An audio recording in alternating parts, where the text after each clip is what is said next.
ఇక్కడ వరదరాజుల రెడ్డి ఎమ్మెల్యే గారు ఉన్నారు.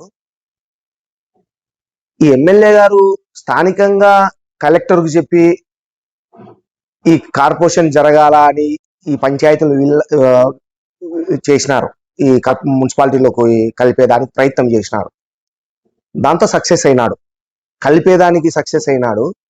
దీన్ని సీఎం దగ్గర కానీ లోకేష్ దగ్గర కానీ కార్పొరేషన్ కావాలని డిమాండ్ పెట్టలే. ఈయన పవర్ను చూపిలేకపోతున్నాడు అక్కడ. కాబట్టి ఊరికి ఏదో ప్రజలను మభ్య పెట్టేదానికి ఇదంతా చేసినాడు. అక్కడ మాత్రము హై లెవెల్లో ఐఏఎస్లను కానీ ప్రిన్సిపల్ సెక్రటరీలను కానీ కావాలా అని ఈయన పోయి అడిగినే దాఖలాలు అయితే కానరాడంలే. ఈయన కూడా అడిగి ఉంటే ఎప్పుడు అయ్యేది. ఇన్ని రోజులు వెయిట్ కావాల్సిన అవసరం లేదు. నాకు తెలిసి ఈ వార్డు డీలిమిటేషన్ జరిగేదానికంటే జీవో వచ్చిన మరుక్షణమే వరదరాజుల రెడ్డి కుటుంబీకులు కొండారెడ్డి కానీ రాఘవరెడ్డి కానీ ముక్తియారు ఇట్లా 15-20 మంది ఆర్ఎన్బిలో కూర్చొని కమిషనర్ను పిలుచుకొని టౌన్ ప్లానింగ్ ఆఫీసర్లను పిలుచుకొని వాళ్ళకి ఏ విధంగా కావాలంటే ఆ విధంగా డిలిమిటేషన్ చేసుకున్నారు. వాళ్ళ బుద్ధి పుట్టేట్టు చేసుకున్నారు. ఒక రూల్ పొజిషన్ లేదు దాంట్లో. అట్లనే ఒకటి చిన్న ఎగ్జాంపుల్ చెప్తా నేను. ఒక 34వ వార్డుకు సంబంధించి ఎక్కడైనా ఈ డీలిమిటేషన్ లో ఏమిచ్చిందంటే జీవో కాలువలు కానీ రోడ్లలో కానీ సెంటర్ పాయింట్లు పోవాలా, డివైడ్ చేయాలా వార్డును. ఏ రోడ్డులో అయినా సరే సెంటర్ పాయింట్లో డివైడ్ చేయాలా. ఒక చెంప ఒక సైడుకు, ఒక చెంప ఒక సైడుకు. అట్లా చేయలే.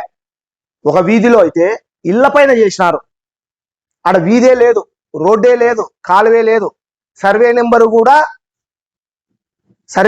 కూడా సపరేట్ సర్వే నెంబర్ ఉంటే చేయొచ్చు, అది కూడా లేదు.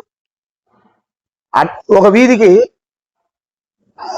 ఒక 10 ఇండ్లు ఉన్నాయి అడ్డంగా, దాన్ని దాటిచ్చినారు. ఇది ఎట్లా చేసినారయ్యా అని అడిగితే మౌనం అధికారులు. వరదరాజుల రెడ్డి చెప్పినారు, చేయమన్నారు, చేసినాం. ఇట్లా వాళ్ళ బుద్ధి పుట్టేట్టు చేసినారు. మేము కోర్టుకు పోయేదానికి ముఖ్య కారణం బీసీ గణాంకాలు జరిగిన తర్వాత ఎలక్షన్స్ జరపాలా, అప్పుడు బీసీలకు న్యాయం జరుగుతుంది అనే ఉద్దేశంతో మేము పోయినాం. మా పితా బాలాజీ అనే అతను, పాతకోట వంశీధర్ రెడ్డి అనే ఇద్దరు కలిసి కోర్టుకు పోయినారు వైసీపీ తరఫున ప్రొద్దుటూరులో. ఈ డీలిమిటేషన్ వార్డు విభజనలో ఎట్లా కావాలంటే అట్లా చేసినారు. కాబట్టి అది కూడా సరిచేస్తే, అట్లనే బీసీ గణాంకాల పైన ఈరోజు చంద్రబాబు నాయుడు 34% ఇచ్చినాడు. తప్పుడు తడకాది, చాలా ఘోరం. నిన్న తెలంగాణలో ఇచ్చినారు, దాన్ని కోర్టు రద్దు చేసింది. సుప్రీంకోర్టు గైడ్ లైన్స్ ఉంది. ఊరికే బీసీలో మబ్బి పెట్టే దానికోసం ఈ సీఎం గారు అతి దారుణమైన జీవో ఏంటంటే అదే. అందరికీ తెలుసు, బీసీలకు తెలుసు, ఓసీలకు తెలుసు, ఎస్సీలకు తెలుసు, అందరికీ తెలుసు ఇది చెల్లదు అని. అయినా ఊరికే మభ్య పెట్టేదానికి ఆయన ఏదో నేను బీసీలకు మేలు చేశానని చెప్పుకొని అది చేసినాడు.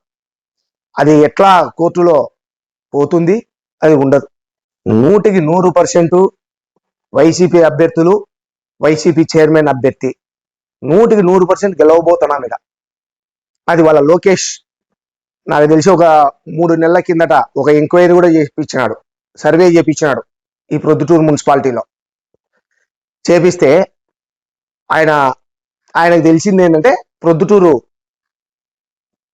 టీడీపీ ఓడిపోతా ఉంది అనేది కూడా వాళ్ళ సర్వేలో తేలింది. కాబట్టి 100% మేమే గెలవబోతున్నాం. నా ప్రజాబలం ఉంది మాకు, మా కార్యకర్తల బలం మాకుంది, మా లీడర్ రాచమల్లి ప్రసాద్ రెడ్డి బలం మాకుంది. 100% మేము గెలవబోతున్నాం. వాళ్ళ బుద్ధి పుట్టి తిరగళ్ళు చేసుకొని ఏమన్నా చేసుకొని, ఒక్క పులివిందలో జెడ్పీటీసీ ఎలక్షన్ కోసం పోలీసులను ఉపయోగించుకోకుండా ఉంటే, సజావుగా ఎలక్షన్ జరిగితే 1000 కోట్ల పాలు మేము గెలవబోతున్నాం ప్రొద్దుటూరు మున్సిపాలిటీ. ఒక వార్డు మెంబరు కూడా ఏకగ్రీవాలు జరిగే ప్రసక్తే లేదు. ప్రతి దాంతో మేమే ముందంజలో మేమే ఉండాం. అట్లాంటప్పుడు ఎందుకు జరుగుతాయి? మా జగన్మోహన్ రెడ్డి అందరికీ ఆదేశాలు ఇచ్చినారు. ఆయన కంటే ముందే మా ఎక్స్ ఎమ్మెల్యే గారు కూడా దీనిపైన పట్టుదలతో ఉన్నాడు. ఎటువంటి పరిస్థితుల్లో ఒక్కటి కూడా ఏకగ్రీవం జరగదు. వాళ్ళకి ఛాన్సే రాదు, ఆ మాటకు వాళ్ళకి ఛాన్సే రాదు.